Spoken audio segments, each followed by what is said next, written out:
So I'm going to go ahead and start sharing my screen with you guys. And here's something that probably looks very familiar. What we're looking at on a daily basis is our Seesaw page. As far as your account in Seesaw, so we all have our paid version. We have the upgraded version of Seesaw. And all of your Seesaw account information is going to be over here on the left-hand side where you're seeing your name and your profile. You can have multiple classes, so you can set up as many classes as you want to. For example, some people have them for their ELD, their homeroom. We can have up to like 100 classes with our version of it, so feel free to make as many as you want. But this is just where you would find any of your account information. One helpful thing, it defaults for your display name. It's going to default to your first and last name. So when you're commenting or when you're liking your students' posts, if you don't want it coming up with your first and last name, you can switch out your display name so that it's what the kids are actually referring to you as in class. Where you have access to actually change things for your specific classes is over here on the right-hand side where we have the wrench. And I'm actually going to go into just a demo class so that I'm not displaying student information for this one. When we go into the wrench, it's a lot of personal preference, just kind of how you want to have your Seesaw class set up. For example, you can change out your theme, you can change out your icon. So a lot of this is how you personally like to have your class set up. There are some things that are defaulted that are recommended. So for example, like students can see each other's work is defaulted to set off so that they're only seeing their own work and not the work of other students. Some things that I do want to highlight in here that might make things a little bit easier for your management of Seesaw are this folders section. So if you want to be able to organize work into folders, it can be a really easy way to refer back to student work. And you can set up folders by going into Manage Folders and then just create a folder. You can name it whatever you want it to be. So a lot of times teachers like to have them maybe a reading folder, a math folder, a writing folder, kind of your main core curriculum. And I will show you shortly how that kind of gets organized and makes your life just a little bit easier. So that's where you can be setting up folders. The other thing that I would highlight in here is in managing students. So once you have your students in your class, the default is to have them in there alphabetically. And sometimes when we're assigning work to students, we want to kind of differentiate and assign certain things to different students or maybe to your different small groups. So one thing that's really helpful is when you go into manage students, you can click on their student name and actually change their display name. I personally, just as a recommendation, I like to number them. So I've got like 4 different small groups. I number them with their small group number. And that way, when it's time to actually assign them an activity, I'm not having to scroll all the way through the alphabetical list of students. I can just see them populate and group 1 will all come up together, group 2, group 3, and so forth. Okay, so that's just some things that you might want to check out in the wrench. That's also where you would enable things like the blog and add in skills. We probably won't be getting into that today. We're really going to focus on just our journal, our activities, and our inbox. So I'm actually going to go back to my class. And as I mentioned, if you have folders set up, you can go into your class journal and click on the folder icon. And you can look, if you want to look at just reading assignments or just writing assignments, whatever folder you have set up for your class, you can look at it that way. Another reason it's really helpful is because you can look at a particular student. So for example, if I want to look at this student's maybe math work, I can click on the folder, open up the math folder, and then I can be scrolling through and looking at just their math assignments rather than seeing everything, all of their work all at once. This is really helpful when you're doing things like report cards, or maybe if you have a student that you're trying to collect some data on to start a yellow folder, something like that, then you can have it where it's just organized by the folder. You can actually even print all of that work out. If maybe you're just kind of keeping an eye on how they're doing in math, you could print out just the math folder. So that's one reason that they're just really kind of a helpful way for you to stay organized. Okay. So we've talked a little bit about the journal. That's where you're seeing all of your students' work that has been submitted. On the student end, that's also where they're seeing all of their work. We've talked about activities, and your activities are organized by the ones that you have currently assigned to class. So if I were to scroll through here, this would be all of the activities that are currently assigned to my class. You can also schedule them in advance, and this will show you any that are coming up. And then one thing that's really helpful is to make sure that you're archiving your students' assignments. So if you have maybe assigned something back in January and your student never did it, if it hasn't been archived, it's still in their activity feed, and it's still coming up for them as something that they need to do. If they didn't do it in January, it's probably not going to happen at this point. And so one thing that's really recommended is once, maybe I do mine every Friday, is I go into the activities, click on the 3 dots, and you can actually archive an activity so that it will no longer show up as something that's to be done. Some people do it once a month. Again, it's personal preference, but you do want to be going through occasionally and archiving their activities so that their feed isn't becoming overwhelmed with assignments that were maybe assigned all the way at the beginning of the year. Okay, for our inbox, that's an area where you can put announcements to just students, to just family members, or to both.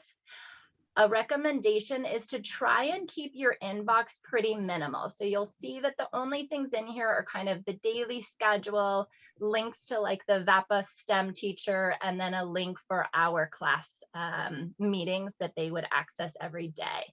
That way, everything is readily accessible for them, and they're not having to scroll through and search for things that they need to have access to on a consistent basis. So let's go ahead and take a look at how we get things into the journal or activities or inbox. That's going to be done with our green add button here. And if you want something to end up in inbox, you can do that by sending an announcement. As I mentioned before, that can be done by sending it just to students, just to family members, or to all students and family members that are connected. You do have to type something here. So you might have maybe a monthly calendar that you want to put in. You could put in, here's our calendar, and then be able to attach it. If you created it maybe in Google, you could upload it from there. You could even create it right here in Seesaw. You don't have to have an attachment in order to send it, but you do have to have a message in order to be able to send it. You'll see that if there's nothing written here, that option to send it ends up going away. So that's for anything that you want to have end up in the inbox for your students. One of our other options is for having things end up in the journal.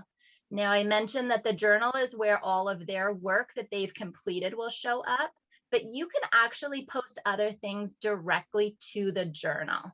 So this title here where it says post student work is a little bit misleading because you don't necessarily have to post a student's work to the journal. You can use this in order to post maybe an announcement or anything that you want to share with your students that doesn't require them needing to turn something into you. So it's not an actual assignment. Some examples, my class loves to do drawing every Friday. We do one of the Art Hub videos, and a lot of times they'll say, can you post it? Like, I want to see how they colored it. So you could put in a link here. You could go to YouTube, grab one of the videos.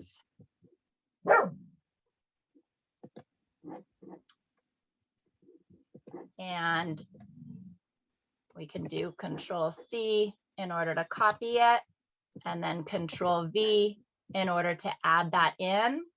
And now they would have access to that. It's not something that you necessarily need them to turn into you. You just want to share it with them so that they can watch it. And so we can click our check, and you can send it to all of your students, or if it's just going to certain students, you could select them. So I'll put it in. Otherwise, my kids are going to get way too excited and start drawing rather than doing their work right now. And you'll see that that is now posted to the journal. This is also great for things like if you maybe are doing lunch bunch with some students and only certain students have maybe earned it for that week. You could put a little announcement in there. You've earned lunch bunch, select the students that have it, and it will show up in their journal. You also have the option to pin it so that it will stay as the top thing in their journal. And we do that by going to the 3 dots, clicking on the pin to top. And that way, even if you're approving their work throughout the day, the post that you wanted at the top would not get moved down below their work. It would stay pinned to the top. Once you no longer wanted it there, then you could go back into the 3 dots and unpin it. So that's just kind of a helpful way to post something where you don't need them to turn anything into you. Now, if we do need them turning things into us, then of course we want to make sure that we're assigning it as an activity. As I mentioned in this one, we're not going to go into actually creating activities. We do have an amazing resource of the community library, which I'm sure you're all familiar with going into. And we can find some different things that maybe we want to assign to our students. So for example, maybe they're working on something like, whoops, character traits.